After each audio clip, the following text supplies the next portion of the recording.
গুটি গুটি পায়ে বেরিয়ে পড়লাম আজকে দু বোনে একসাথে ক্যাফের উদ্দেশ্যে। তাই ও আজ আমার সঙ্গী আর ওর সঙ্গী হলো আজ আমি। তাই দুজনের হাত ধরে হাঁটতে হাঁটতে চলে গেলাম ক্যাফেতে। ক্যাফেতে এখনও পৌঁছায়নি, যদিও বা অনেকটাই সন্ধে হয়ে গেছিলো, কেন কি কিছুটা কাজ আমাদের ছিল, সেগুলো আমরা সেরে ফেলেছিলাম। যাওয়ার সময় দেখলাম এই দৃশ্যটা এতটাই ভালো লাগছিল, নীল আকাশ আর মেঘে ঢাকা পুরো পাহাড়টা। এখন সন্ধে বাজে প্রায় 6:30 পৌনে 7টা।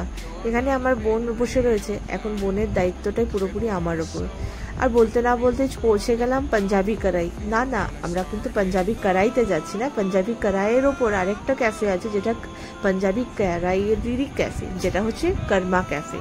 তো সিঁড়ি দিয়ে ওঠার সময় এখানে দেখলাম এই ঝালরটা বেশ সুন্দর লাগলো আমার।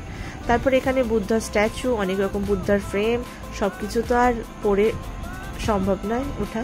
তারপর এখানে ওয়েলকামও লেখা ছিল কর্মা থেকে, তো খুবই ভালো ছিল। আমি তো এই ঝালরটা দেখে খুবই মুগ্ধ হয়ে গেছি, কেন কি এতটাই সুন্দর দেখাচ্ছিল এই ঝালরটা। তারপর আমরা ভেতরে ঢুকে পড়লাম ক্যাফের। এই ক্যাফের অ্যাম্বিয়েন্সটা দেখেই আমরা সিলেক্ট করেছিলাম যে আমরা এই ক্যাফেতে একদিন যাব।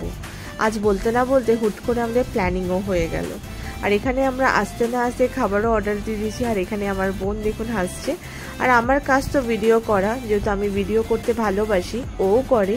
এখনও যেহেতু একটু শরীরটাও ভালো না, তাই আমরা দুজনে মিলে এখানে একসাথে সময় কাটাতে চলে আসলাম।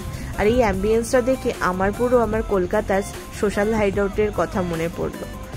যদিও বা ভেবেছিলাম সোশ্যাল হাইডআউটেই যাচ্ছি, কিন্তু তা নয়। কিন্তু আমি তো আছি এখন অন্য কোথাও, কলকাতায় আর নেই। তাই এখানে ভিডিও করছিলাম, ভিডিও বানাচ্ছিলাম, দুজনে অনেক গল্প করলাম, দুজনের অনেক কিছু শেয়ার করলাম, যেটা আর কিছুদিন বাদে আর হবে না, যেটা ফোনের মাধ্যমেই তারপর আমরা কথা বলবো। হ্যাঁ, কেন কি কদিন বাদেই আবার ফিরে যাচ্ছে পুনের উদ্দেশ্যে। আর এখানে লাইভ শো শুরু হয়ে গেছিল, আর এখানে খুব ভালো গানও গাইছিল এই ভাইটা। কিন্তু আমি সেই গানগুলো কিছুতেই শো করতে পারলাম না, কেন কি আমার কপিরাইট পড়ে যাবে বলে। তাই আর ভয়েস দিয়ে আপনাদের কাছে শেয়ার করলাম। খুবই ভালো গান গাইছিল, না শুনলে হয়তো আপনারা বুঝাতে পারবো না। তো যাই হোক, এখানে বাচ্চাদের অনেক কিছু অ্যাক্টিভিটিসও আছে জানেন। এই যে সামনে থেকে একটা বোন গেল, যিনি হচ্ছে এখানকার সবাই ওয়েটার। তো এখানে অনেক রকম বুকস নিয়ে এসেছিল ওনারা, সবার টেবিলে গিয়ে। প্লাস বাচ্চাদের ওনারা কালার দিচ্ছিল, বুকস দিচ্ছিল, যাতে ওরা সময় কাটায়, ওই অ্যাক্টিভিটিসের মধ্যে থাকে। এই জিনিসটা আমার এই ক্যাফেটা খুবই ভালো লেগেছে, কেন কি আমরা তো সাধারণত বাচ্চাদের কোথাও গেলে ফোন দিয়ে বসিয়ে ফেলি। তো তার থেকে দূরে সরানোর জন্য এই অ্যাক্টিভিটিসটা আমার যেন খুবই ভালো লাগছে। আমি যদিও বা আজকে কাজুকে নিয়ে যাইনি, নেক্সট টাইম আসলে আশা করি কাজুও এই শেয়ারটা করব। চলো, এখানে আমরা খাবারের মধ্যে খেতে খেতে ফ্যামিলিরাও অনেকে আসে।